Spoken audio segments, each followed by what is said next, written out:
ಸಂಸ್ಥೆಯಿಂದ ಬಂದಂತಹ ಅಂಶಗಳನ್ನು ನಾವು ಪಟ್ಟಿ ಮಾಡಿದ್ವಿ. ಇಲ್ಲಿ ಕಂಡುಬಂದಂತಹ ಗುಣಾತ್ಮಕ ಅಂಶಗಳಲ್ಲಿ ಅಂದ್ರೆ ಈ ಶಾಲೆ ನಿರ್ವಹಣೆ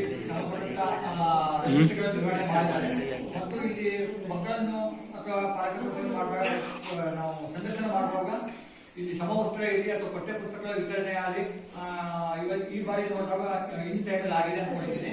ಅದು ಹೇಳ್ಬೇಕಾದ್ರೆ ಮೇಲಿಂದ ಮೇಲಾಧಿಕಾರಿ ಬಂದರೂ ಕೂಡ ಕಂಪಲ್ಸರಿ ರಚಿಸಲೇಬೇಕು. ಅದನ್ನು ಇಲಾಖೆಯಿಂದ ಕೂಡ ಈಗಾಗಲೇ ಕೊಟ್ಟಿದ್ದಾರೆ. ಹಾಗಾಗಿ ನಾವು ಅದನ್ನು ಋಣಾತ್ಮಕ ಅಂಶದಲ್ಲಿ ತೋರಿಸಿದ್ದೇವೆ.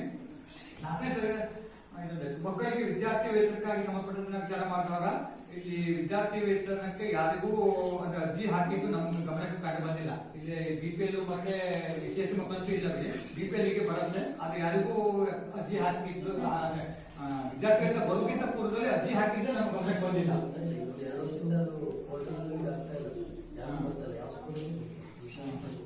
ಇಲ್ಲಿ ಸದ್ಯ ಅಲ್ಪಸಂಖ್ಯಾತ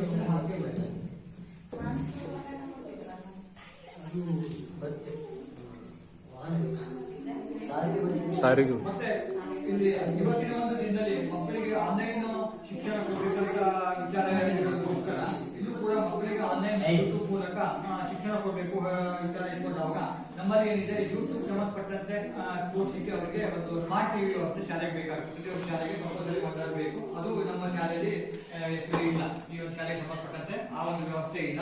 ಅದು ಕೂಡ ನಾವು ಋಣಾತ್ಮಕ ತಗೊಂಡಿದ್ದೀವಿ. ಇನ್ನು ಸಾಮಾಜಿಕ ಪ್ರಶ್ನೆಯಲ್ಲಿ ಕಂಡು ಬಂದಂತಹ ಪ್ರಮುಖ ಅಂಶಗಳಲ್ಲಿ ನಾವು ಇಲ್ಲಿ ಬಂದಾಗ ಪರಿಶೀಲನೆ ಮಾಡಬೇಕಾದ್ರೆ ಕಂಡು ಬಂದಂತಹ ಅಂಶಗಳು ಮತ್ತು ಸಾರ್ವಜನಿಕರು ಬಂದಂತಹ ಅಂಶಗಳಲ್ಲಿ ಇಲ್ಲಿ ಶಾಲೆಯಲ್ಲಿರುವ 2 ಶಿಕ್ಷಕರಲ್ಲಿ ಒಬ್ಬರು ವರ್ಗಾವಣೆ ಹೊಂದಿರುವುದರಿಂದ 1ರಿಂದ 5ನೇ ತರಗತಿಯವರೆಗೆ ಒಬ್ಬ ಶಿಕ್ಷಕರು ಪಾಠ ಮಾಡುವುದು ಕಷ್ಟಕರವಾಗಿದೆ. ಅದರಲ್ಲೂ ಇಂಗ್ಲಿಷ್ ಭಾಷಾ ಪಾಠಕ್ಕೆ ತುಂಬಾ ತೊಂದರೆಯಾಗಿದ್ದು ವಿದ್ಯಾರ್ಥಿ ಮತ್ತು ಪಾಲಕರು ಮತ್ತು ಸಮುದಾಯ ಸಂರಕ್ಷಣಾ ವೇಳೆಯಲ್ಲಿ ಇದು ಮೇನ್ ಪಾಯಿಂಟ್ ಆಗಿ ಬಂದಿದೆ.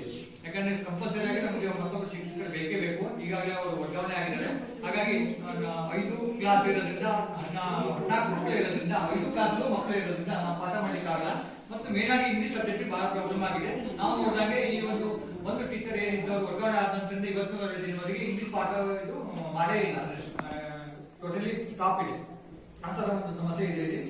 ನಂತರ ಶಾಲಾ ಮಕ್ಕಳ ಸುರಕ್ಷತೆ ಮತ್ತು ಆರೋಗ್ಯ ದೃಷ್ಟಿಯಿಂದ ಶಾಲಾ ಒಳಾಂಗಣ ಮತ್ತು ಹೊರಾಂಗಣ ಸ್ವಚ್ಛತೆಯನ್ನು ಮಾಡಿಸುವುದು, ಮಕ್ಕಳಿಗೆ ಆಟವಾಡಲು ಅನುಕೂಲಕರವಾಗುವಂತೆ ಆಟದ ಮೈದಾನವನ್ನು ಸ್ವಚ್ಛಗೊಳಿಸಿ ದುರಸ್ತಿಪಡಿಸುವುದು, ಶಾಲಾ ಗೇಟಿನ ಎದುರುಗಡೆ ಇರುವ ವಿದ್ಯುತ್ ಕಂಬವನ್ನು ಸ್ಥಳಾಂತರಿಸುವುದು, ಶಾಲೆಯ ಮುಂಭಾಗದಲ್ಲಿ ರಸ್ತೆ ತಡೆ ನಿರ್ಮಿಸುವುದು, ಶಾಲಾ ಗೇಟಿನ ಎದುರುಗಡೆ ವಾಹನ ಪಾರ್ಕಿಂಗ್ ಅವಕಾಶ ನೀಡದಿರುವುದು ಹಾಗೂ ಪ್ರತಿ ಶಾಲೆಗಳಿಗೆ ಸರ್ಕಾರದಿಂದ CC ಕ್ಯಾಮೆರಾಗಳನ್ನು ಅಳವಡಿಸಲು ಈ ಶಾಲಾ ವಲಯದಲ್ಲಿ ಶಾಲಾ ಮಕ್ಕಳನ್ನು ಹೊರತುಪಡಿಸಿ ಉಳಿದವರಿಗೆ ಅವಕಾಶ ಕೊಡಬಾರದು. ಅಂದ್ರೆ ಹಂಚಿ ಹೊಡೆಯುವುದು ಅಥವಾ ಕ್ಲಾಸ್ ಆಸ್ತಿ ಹಾನಿ ಆದವಾಗ ಸಂಬಂಧಪಟ್ಟವರು ಯಾವ ಜವಾಬ್ದಾರಿ ಅಂತ ವಿಷಯ ಇದೆ. ಹಾಗಾಗಿ ಅದನ್ನು ಗಮನ ಹರಿಸುವಂಥದ್ದು.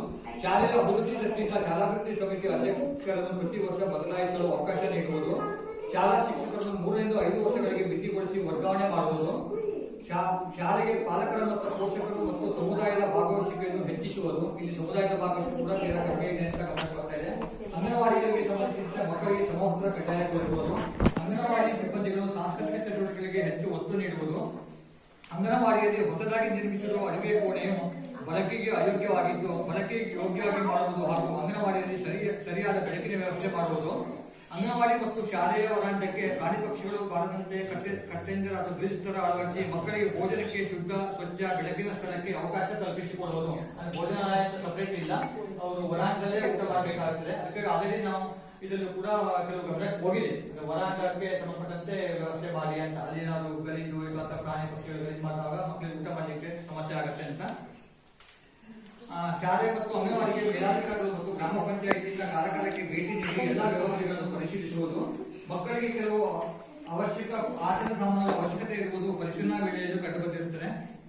ಶಾಲಾ ಕಾರ್ಯನಿರ್ವಹಣೆಯಲ್ಲಿ ಕೊಡುಗೆ ನೀಡುವವರನ್ನು ಗುರುತಿಸಿ ಶಾಲಾ ಸಮಿತಿಯವರು ಸದರಿಯವರನ್ನು ಶಾಲೆಗೆ ಆಹ್ವಾನಿಸುವುದು, ಶಾಲಾಭಿವೃದ್ಧಿಗೋಸ್ಕರ ಹಳೆ ವಿದ್ಯಾರ್ಥಿಗಳನ್ನು ಗುರುತಿಸಿ ಅವರ ಜೊತೆ ಶಾಲಾಭಿವೃದ್ಧಿ ಸಮಿತಿಯವರು ನೇರ ಸಂಪರ್ಕ ಮಾಡುವುದು ಮತ್ತು ಶಾಲಾ ಶಿಕ್ಷಕರ ಹಿತದೃಷ್ಟಿಯಿಂದ ವಸತಿಯ ಅವಶ್ಯಕತೆ ಇರುವುದರಿಂದ ಶಿಕ್ಷಕರ ವಿದ್ಯಾರ್ಥಿಗಳ ಸಂದರ್ಶನ ವೇಳೆ ಮತ್ತು ಪಾಲಕರ ಸಮುದಾಯದ ಮತ್ತು ಮನೆಗಟ್ಟಿ ಮೇಲಿನ ಈ ಪ್ರಮುಖ ಅಂಶಗಳನ್ನು ಕಂಡುಬಂದಿದೆ. ವಸತಿ ಸೌಲಭ್ಯ ಕೂಡ ಶಾಲೆಗೆ ಅವಶ್ಯಕತೆ ಇದೆ ಹೇಳೋ ಬಗ್ಗೆ ಅದು ಕೂಡ ನನ್ನ ಗಮನಕ್ಕೂ ಕೂಡ ಬಂದಿದೆ. ಆಕ್ಚುಲಿ ಇಲ್ಲಿ ಶಿಕ್ಷಕರು ಏನು ನಾವು ಇಲ್ಲಿ ಬರ್ಬೇಕಾದ್ರೆ ಅವರು ವಿಚಾರ ಮಾಡಿದ್ದೇನಿದೆ ಅಂದ್ರೆ ಶಾಲೆಯಲ್ಲಿ ವಸತಿ ಏನಾದರೂ ಇದೆಯಾ ಅಂದ್ರೆ ಆನ್ಲೈನ್ ಅಲ್ಲಿ ಏನಿದೆ ಈಗ ವರ್ಗಾವಣೆಗೆ ಕೆಲವು ಹಾಕೊಂಡವಲ್ಲ ಅಲ್ಲಿ ಕೆಲವು ಶಾಲೆಯ ಸಂಬಂಧಪಟ್ಟಂತೆ ಸಾಕಷ್ಟು ಇದೆಯಾ, ಬಸ್ಸಿನ ವ್ಯವಸ್ಥೆ ಇದೆಯಾ, ಅದು ಉಳ್ಳಿಕ್ಕೆ ವ್ಯವಸ್ಥೆ ಕೂಡ ನಾವು ಮತ್ತೆ ಡೈಲಿ ಕೊಡ್ತಾ ಇಲ್ಲ ಗಮನ ಮಾಡಬೇಕು. ಆಮೇಲೆ ನಾವೇನ್ ನೋಡಿದ್ವಿ, ಕೆಲವು ಈಗ ಶ್ರಾವಣ ಇತರ ಸಂಬಂಧ ಇದ್ದವಾಗ ಕೆಲವು ದಿನ ಕೊಟ್ಟಿರ್ಬೋದು ಇಲ್ಲ ಅಂತ ಅನ್ಕೊಂಡ್ವಿ. ಆಗ ನಾವು ರಿಜಿಸ್ಟರ್ ಪರಿಶೀಲನೆ ಮಾಡುವಾಗ ಪ್ರತಿ ತಿಂಗಳು ಕೂಡ 1-2 ದಿನ ಅಷ್ಟೇ ಮೊಟ್ಟೆ ಕೊಟ್ಟಿದ್ರೆ ಮೊಟ್ಟೆ ತಿನ್ನೋದು ಆಲ್ಮೋಸ್ಟ್ ಮಕ್ಕಳು 90% ಇದ್ದಾರೆ.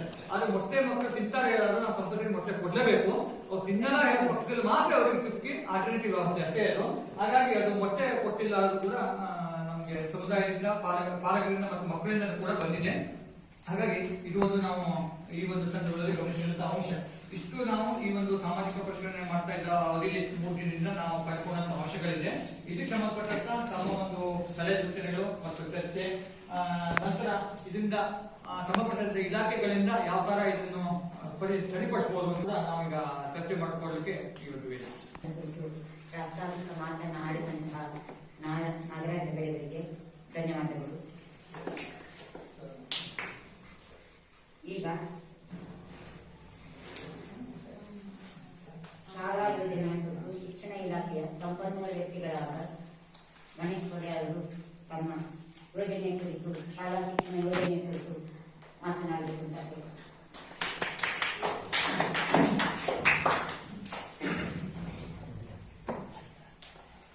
ಸಾಮಾಜಿಕ ಪರಿಶೋಧನಾ ನಿರ್ದೇಶನಾಲಯ, ಜಿಲ್ಲಾ ಪಂಚಾಯತ್ ಕನ್ನಡ, ತಾಲೂಕು ಪಂಚಾಯತ್ ಚಿತ್ರದುರ್ಗ ಇವರ ಒಂದು ಸಹಭಾಗಿತ್ವದಲ್ಲಿ ನಡೀತಾ ಇರ್ತಕ್ಕಂಥ ಸಾಮಾಜಿಕ ಪರಿಶೋಧನಾ ಶಾಲಾ ಹಂತದ ಸಭೆಗೆ ಆಗಮಿಸಿರ್ತಕ್ಕಂಥ ಈ ಭಾಗದ ಹೊಸಗೋಡು ಪಂಚಾಯತ್ ಅಧ್ಯಕ್ಷರಾದ ಶ್ರೀ ಗುಡ್ಡಿಬೆಟ್ಟವರೇ, ಈ ಕಾರ್ಯಕ್ರಮದ ನೋಡಲ್ ಅಧಿಕಾರಿಗಳಾದಂತಹ ಶ್ರೀಮತಿ ವಿದ್ಯಾದೇಶ್, ಈ ಒಂದು ಸಾಮಾಜಿಕ ಪರಿಶೋಧನಾ ಸಭೆಯ ವ್ಯವಸ್ಥಾಪಕರಾದಂತಹ ಶ್ರೀ ನಾಗರಾಜ್, SDC ಉಪಾಧ್ಯಕ್ಷರೇ, ಶಾಲೆಯ ಶಿಕ್ಷಕ ವರ್ಗದವರೇ, ಪರಿಶೋಧನಾ ತಂಡದ ಎಲ್ಲ ಸದಸ್ಯರೇ, ಎಲ್ಲ ಪಾಲಕ ವರ್ಗದವರೇ ಹಾಗೂ ಮಕ್ಕಳೇ, ಬಹಳ ಮುಖ್ಯವಾಗಿ ಇವತ್ತು ಶಾಲಾ ಶಿಕ್ಷಣವನ್ನು ಮತ್ತು ಸಮುದಾಯದ ಸಹಭಾಗಿತ್ವದೊಂದಿಗೆ ಪರಿಣಾಮಕಾರಿಯಾಗಿ ಹೇಗೆ ಮಾಡಬಹುದು ಅನ್ನೋದಕ್ಕೆ ಇವತ್ತು ಒಂದು ಉತ್ತಮವಾದಂತಹ ಸಭೆಯನ್ನ ಹಮ್ಮಿಕೊಂಡಿದ್ದಾರೆ. ಅದಕ್ಕೆ ನೀವೆಲ್ಲ ಸಮುದಾಯದವರು ಕೂಡ